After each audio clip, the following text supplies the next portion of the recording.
Estamos de volta para o terceiro ponto, que diz assim: a salvação não vem das obras. Em Efésios, capítulo 2, verso 8 ao 10, Paulo revela que a salvação não depende de obras humanas, porque pela graça sois salvos por meio da fé. Porém, uma vez salvo, o crente deve praticar as boas obras. Isso é muito importante. Uma vez salvo, o crente deve praticar as boas obras. De que forma? Existem aqueles que dizem assim: não, mas eu já aceitei a Cristo como meu Salvador. Pronto, aceitei a Cristo, estou tranquilo. A minha passagem para o céu já está comprada. Tem muitos que dizem assim: estou tranquilo. E não é bem assim.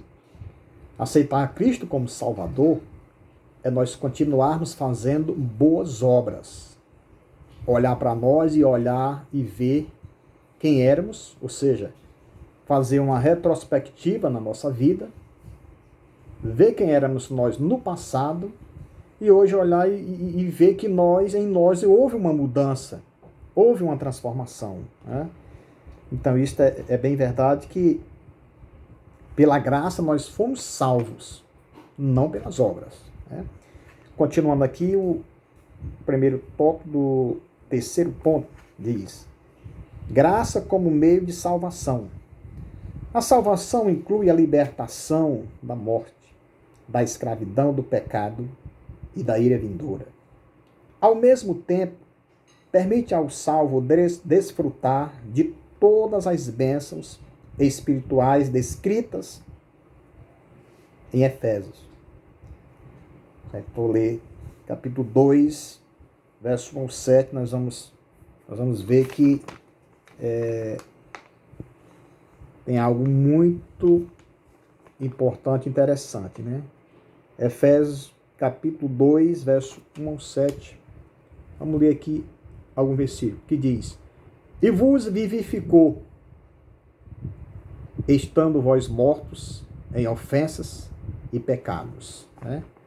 Aí o versículo 2 diz assim: em que noutro tempo andastes segundo o curso deste mundo, segundo o príncipe das potestades do ar, do espírito que agora opera nos filhos da desobediência. Era assim que nós andávamos. Né? Nós éramos inimigos de Deus e este mesmo espírito operava em nós. Em nós de que forma? Quando nós não conhecíamos a Cristo. Né? Então, este espírito opera hoje no filho, ou seja, nos filhos da desobediência. Né? Verso 3. Entre os quais todos nós também antes andávamos nos desejos da nossa carne, fazendo a vontade da carne e dos pensamentos, e éramos por natureza filhos da ira, como os outros também. Louvado é o nome do Senhor. Mas Deus, pelo seu divino amor, teve misericórdia e nos salvou. Glória a Jesus. Continuando aqui, irmãs. Portanto, a salvação é o livramento do poder da maldição, do pecado e da morte, e a restituição do homem à comunhão com Deus. Então, portanto, a salvação é isto, né? É a restituição do homem, ou seja, restituir aquilo que havia sendo dispensado, aquilo que estava excluído de Deus. Né? Então, a salvação é isto, né? Ou seja, uma bênção concedida a todos que recebem Cristo como Salvador. É uma bênção para todos. Todos aqueles que recebem a Cristo como Salvador, ele recebe estas dádivas.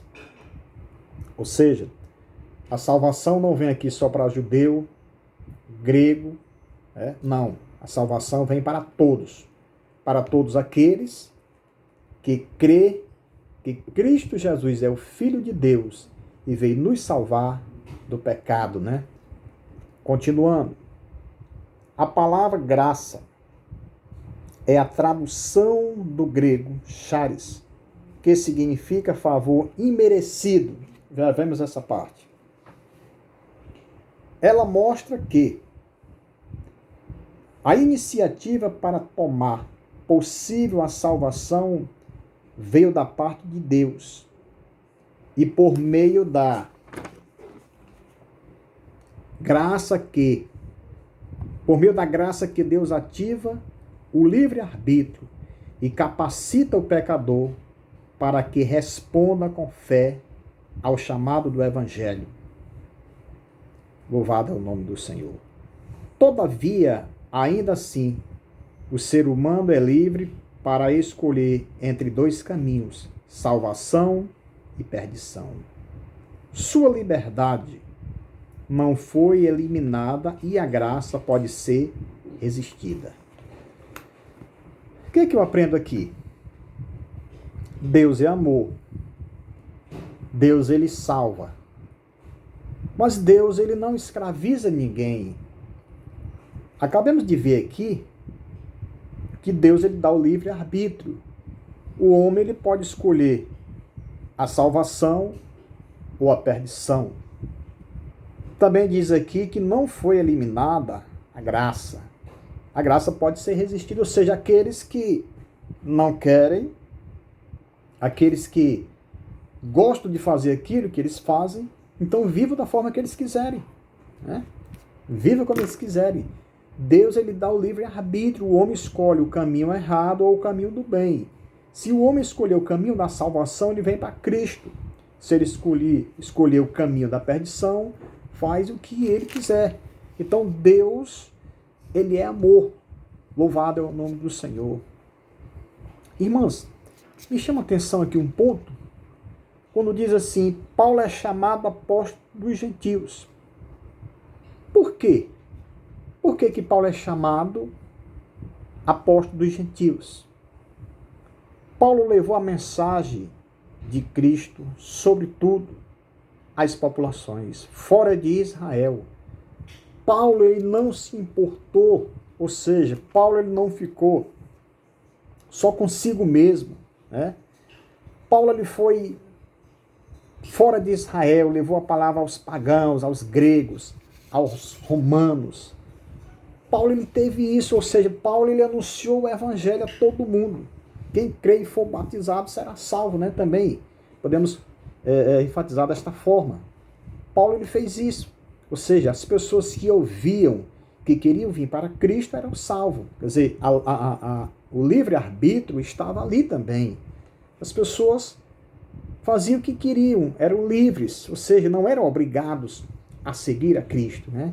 Mas para ter a salvação, é bem verdade que nós sabemos que o homem, ele tem que confessar os seus pecados, se arrepender e vir para Cristo Jesus. Sabendo que Deus, ele dá o livre-arbítrio, né? Louvado é o nome do Senhor. Nós vamos agora para top 2. Obras como evidência de salvação. Aqui Paulo usa duas negações para endossar a origem da salvação. A primeira expressão, isso não vem de vós. Ou seja, a salvação, ela não vem de vós. Ela é um dom de Deus. Nós já aprendemos isso, sabemos que a salvação não vem de nós, é um dom de Deus. Louvado é o nome de Jesus. Trata da salvação pela graça, que provém de Deus. A segunda ratifica que a salvação não vem das obras, o que indica não se trata de recompensa de algum ato humano.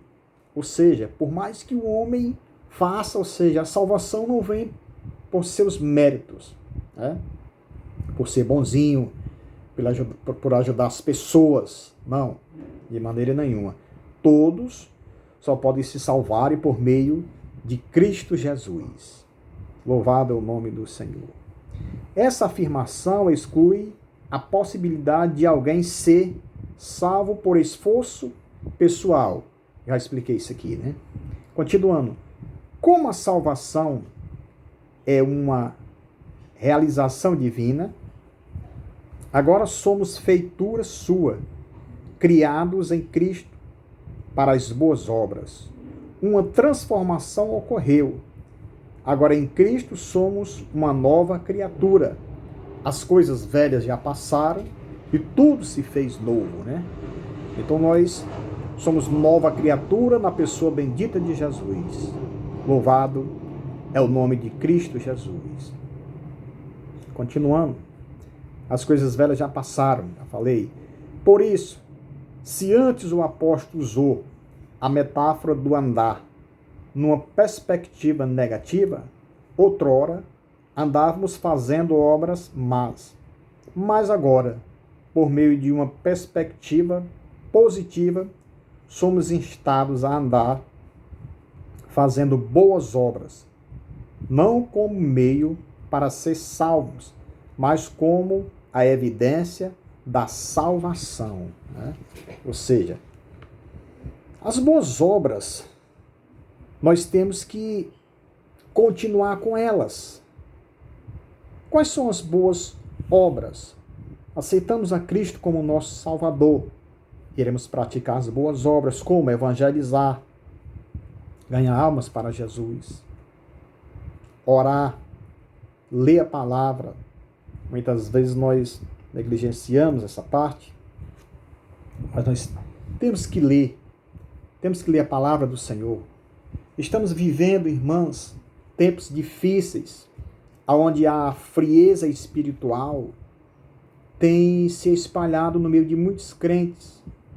E para que nós possamos ter a presença do Espírito Santo, nós devemos fazer boas obras. As boas obras são essas, né? Aceitamos a Cristo como nosso Salvador, fomos libertos, nós não vamos nos acomodar, vamos tentar ganhar almas para Jesus, vamos fazer o bem, vamos ajudar aqueles que precisam. Isso é obra boa, para que vai também ajudar muito aqueles que ouvem a palavra do Senhor Jesus. Louvado é o nome do Senhor. Irmãs, eu sou grato por mais uma aula, estar juntamente com as irmãs. Eu peço perdão e desculpa, porque eu não tenho experiência de gravar videoaulas e mandá-las assim no WhatsApp. Peço que vocês me compreendam. E nós estamos juntos nesta caminhada espiritual. Deus está conosco. Deus nos libertou. Deus nos salvou. E nós estamos aguardando, esperando a vinda do Senhor Jesus. Que Deus possa abençoar todas, em nome de Jesus. E a paz do Senhor para todas. Amém.